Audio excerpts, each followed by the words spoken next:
Mr. Say Siong is a 52-year-old man who lives in Bukit Sentosa. A very cheerful and friendly person who previously worked as a programmer to support his family. He is a very hard-working man. He likes to travel around the world for holidays with friends when he has free time. However, his life changed because of a stroke. In 2016, Mr. Say Siong was diagnosed with a stroke. It all happened when he was out walking with his friend, and suddenly half of his body was quite difficult to move. He then drove the car to the hospital before being diagnosed with a stroke. This stroke has prevented Mr. Chu from moving around, and so he had to give up his job as a programmer. He also had to undergo several treatments to allow him to walk again. After a few months, he was finally able to walk and drive a car, but it was still difficult to walk as usual. He never gives up. He started a small business where he makes and sells very healthy sourdough bread. Watch this video for an interview with Mr. Chu and more knowledge about stroke.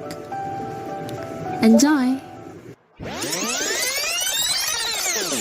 Stroke. Stroke is a brain attack which causes your body to become paralyzed. It is a very common problem throughout the world.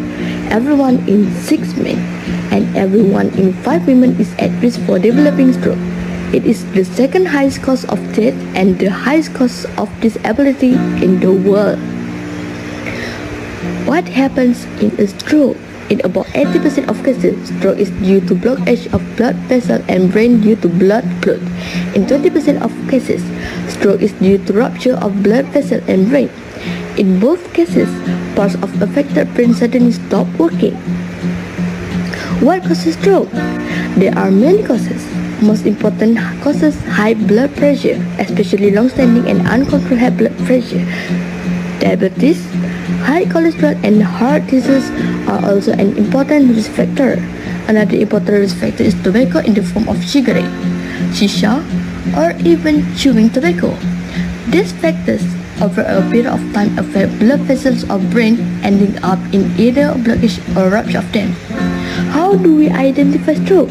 Acronym for stroke symptoms is known as FAST. F stands for paralysis or drooping face. A is for weakness of arms or legs.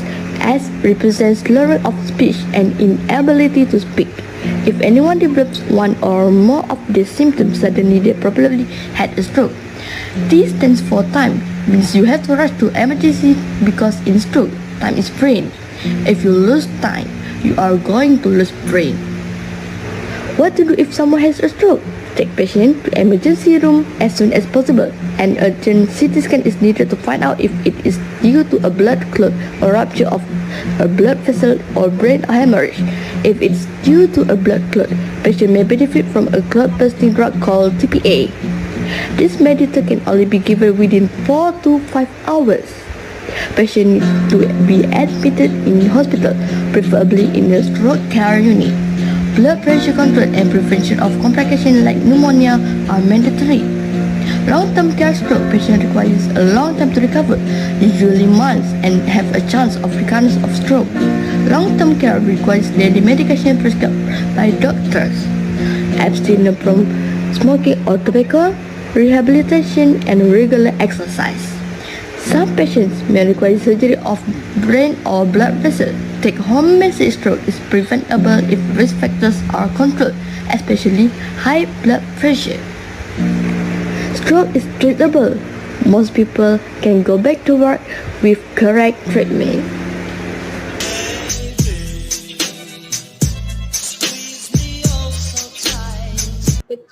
Mr. Chiu disahkan 47. menghidapi penyakit stroke. 47 4 tahun masa lalu. lebih kurang dalam 6 tahun lah. Dalam 2016. Betul, 2016. Like something is not right with your body or health. Tak ada simptom. So macam mana Mr. Chiu? Tiba-tiba sebelah badan lemah. Dia masa kena tu boleh lagi. Boleh bergerak. Masa saya kena, saya masih jalan ke hospital, masuk hospital. Maksudnya macam yelah before stroke ada banyak benda yang Mr. Chew boleh buat kan. So lepas stroke tu macam banyaklah perkara yang Mr. Chew tak dapat nak lakukan ataupun ada height or limit, like bekerja ke. Memang tak dapat kerja lagi lah. Lain daripada tak boleh bekerja, apa lagi yang Mr. Chew Actually banyak benda yang tak dapat lakukan lah, because dia sebelah tangan dah lemah. Jadi banyak benda lah, kadang-kadang macam kita nak buka something macam botol yang ketat sikit pun dia jadi susah lah. Masa kena stroke, masuk hospital, masuk dekat hospital Kota Baru. Malam tu dia transfer pergi HUSM. Lepas 3 hari transfer balik ke KL. Jadi tiga hospital. So all in all ada 2 minggu lebih lah. Sampai sekarang Mr. Chew masih menerima rawatan tak? Sebab sebelum ni Mr. Chew ada cakap yang sakit stroke ni takkan sembuh sepenuhnya. Ya, okay. Saya hanya follow up dekat klinik kesihatan untuk update, sambung monitor dengan ubat sajalah. Pesan kepada Mr. Chew daripada segi emosi. Mula-mula takut lah. Takut waktu kena tu takut lah. Tak tahu stroke ni macam mana, apa akan terjadi, masa saya dekat ward pun actually saya rasa better lah, because masa dekat ward tu dia dah sudah start bagi exercise semua kan. Macam dah faham benda tu. Umur bila Cik Chew dapat jalankan hidup macam biasa? Okey, saya rasa saya agak cepat lah. Dalam 2-3 bulan saya dah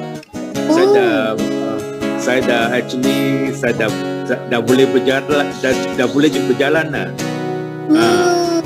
Saya kena bulan 1, bulan 2 saya dah mula jalan